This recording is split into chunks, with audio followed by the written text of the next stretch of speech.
E creu ele no Senhor e imputou-lhe isto por justiça. Glória a Deus, irmãos, por essa palavra. Essa palavra é de um homem chamado Abrão, ainda chamado Abrão. Deus ainda não tinha mudado o nome dele para Abraão. Mas Abraão, ele morava em Ur dos Caldeus. E Deus aparece para Abraão e diz: olha, sai da tua terra, da tua parentela e da casa do teu pai, e vai para a terra que eu te vou enviar. De ti farei uma grande nação. Irmãos, Deus chama um homem de uma terra de idolatria, de uma terra de sacrifícios de crianças, de uma terra onde os seus pais... Se aconteceu isso no seu trabalho, na sua família, sei lá, na sua rua, com algum vizinho, algum amigo, você vai lá, olha, se você for por ali, seguir em frente àquela rua, vai ser mais difícil você chegar pela praça, é melhor pegar para cá. Aqui você já sai da praça de Jardim Paulo. Se a pessoa, não, eu quero ir por aqui. Como é que você se sente?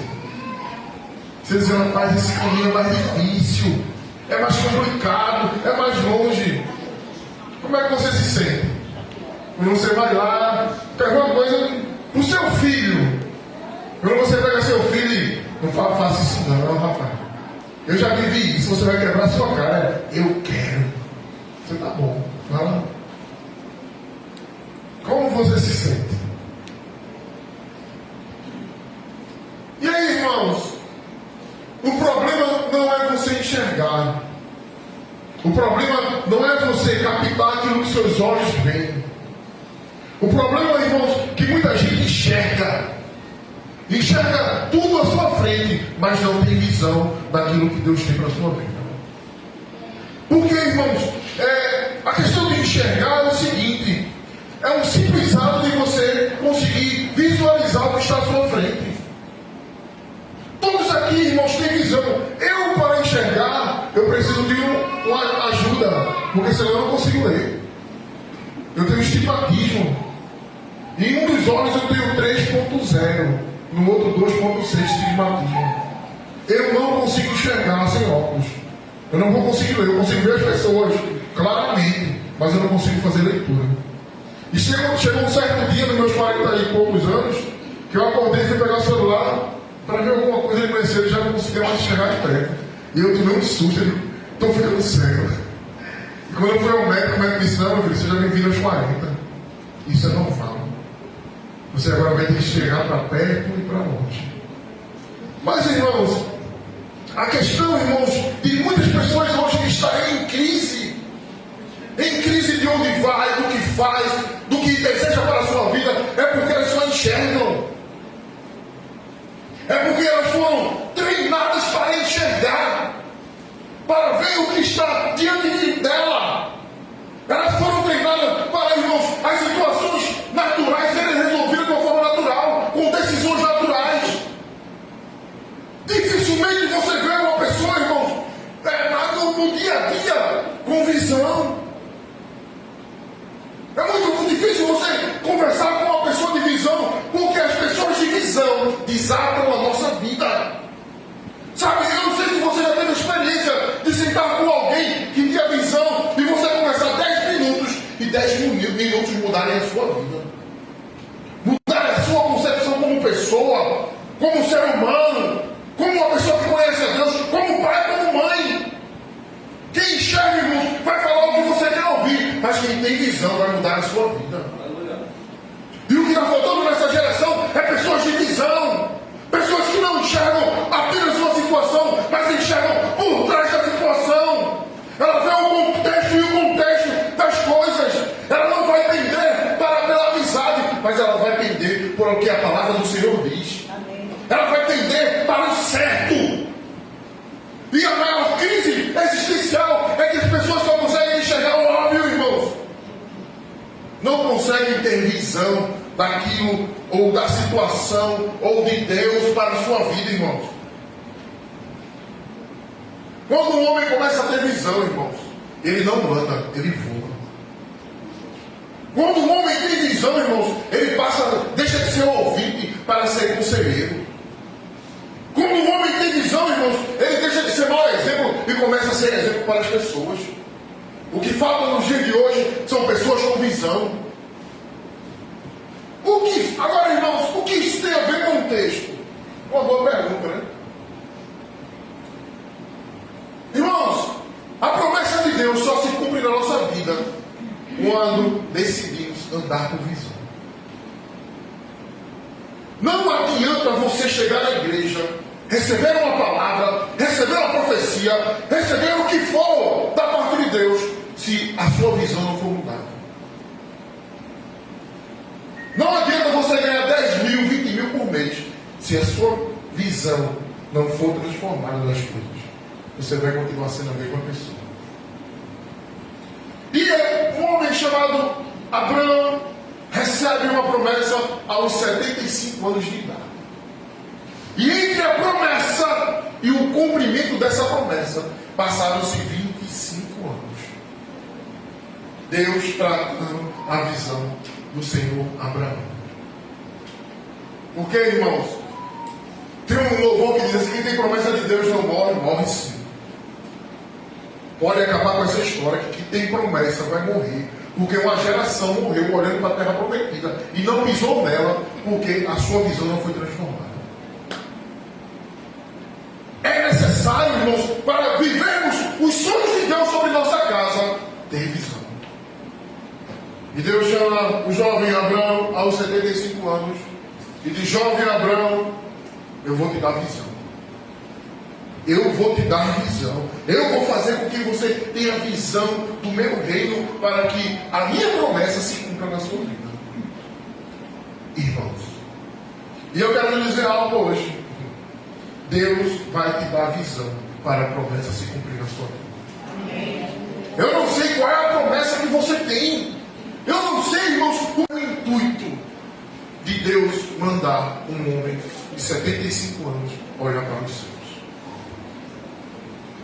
E a gente vai ver, o primeiro intuito de Deus foi para tirar a incredulidade da vida de Abraão. Irmãos, Gênesis 18, 12, fala assim: assim pois, se riu-se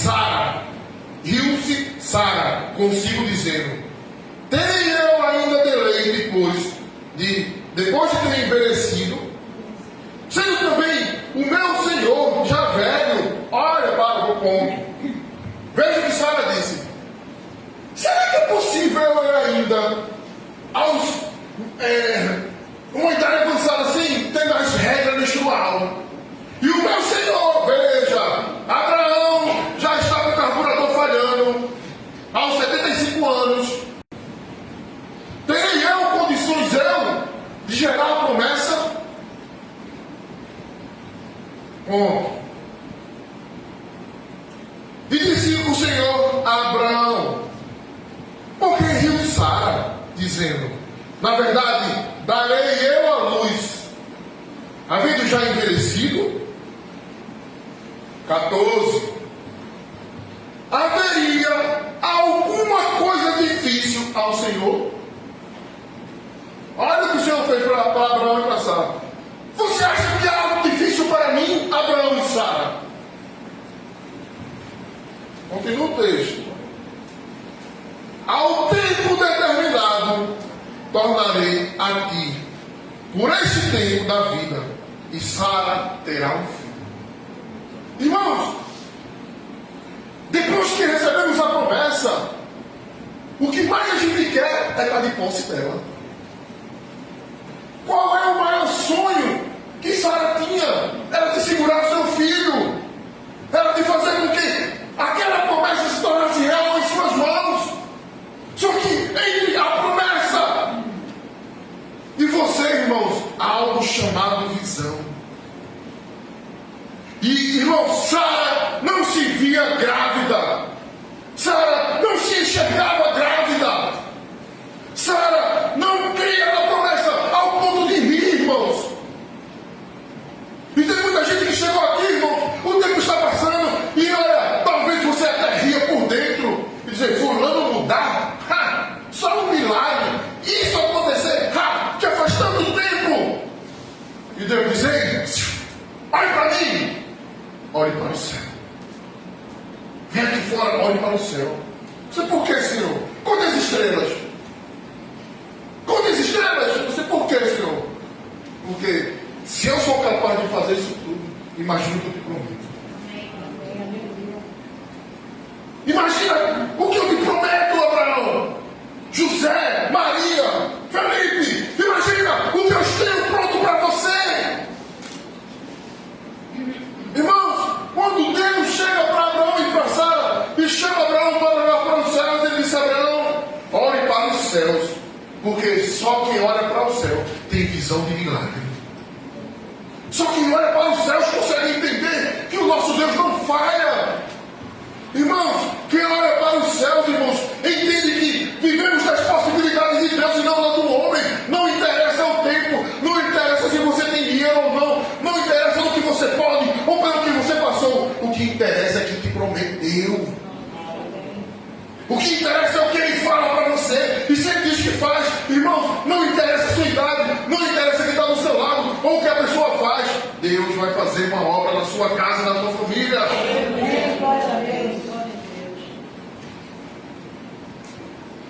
Não importa se a pessoa está desviada, se a pessoa está fria, se a pessoa não acredita.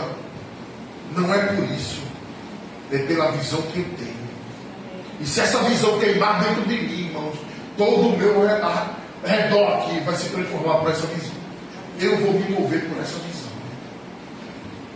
Deixa eu te dizer uma coisa, irmãos. Tem gente que vai rir de você. Tem gente que vai rir da tua promessa. Que vai dizer assim: você é louco. Não tem condições disso acontecer. Vai ter uma palavra negativa pronta para a tua vida. E deixa eu dizer algo, irmãos. É nessa hora que Deus vai dizer para você: olhe para o céu. Sabe? Porque muitas vezes em minha vida eu recebi uma palavra negativa. Sabe o que eu fazia? E vinha a palavra negativa. Irmãos, toda vez que alguém ri da sua promessa ou ri dos seus sonhos, você faça isso. Olhe para os céus. Aleluia. Porque é de lá que vem seu socorro. É de lá que vai vir, irmãos, a tua bênção. O teu milagre vai vir dos céus. Para de olhar para baixo. Para de ficar cabisbaixo. Para de acreditar no que as pessoas dizem. Para de se mover pelo que você pode e você tem. Olhe para os céus. Porque é de lá que vem o seu socorro. É de lá que Deus vai mandar o seu milagre. Aleluia. Mas, irmãos, por que será que Deus mandou Abraão olhar para os céus?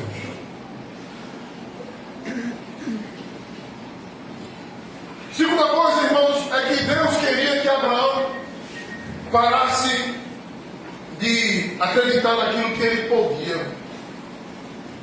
Deixa eu te falar uma coisa, irmãos. Abraão era um homem muito poderoso e rico. E Abraão saiu conquistando. E hoje, tanto os árabes como os judeus chamam Abraão de pai.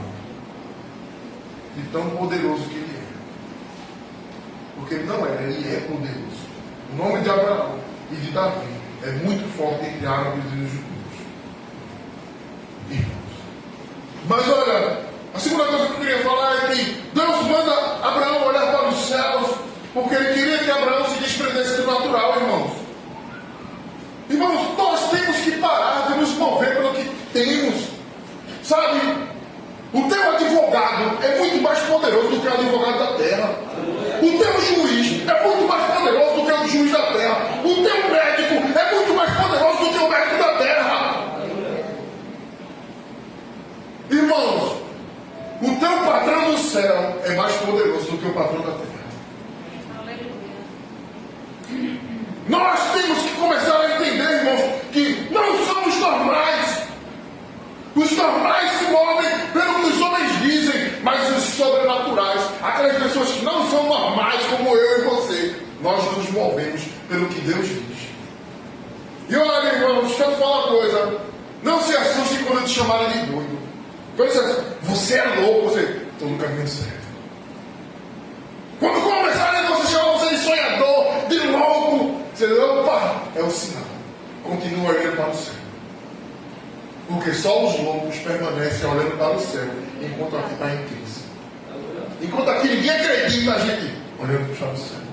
Olhamos para o céu. Está aqui pegando fogo, está dando tudo errado, a gente. Olhamos para o céu. Olhamos para o céu.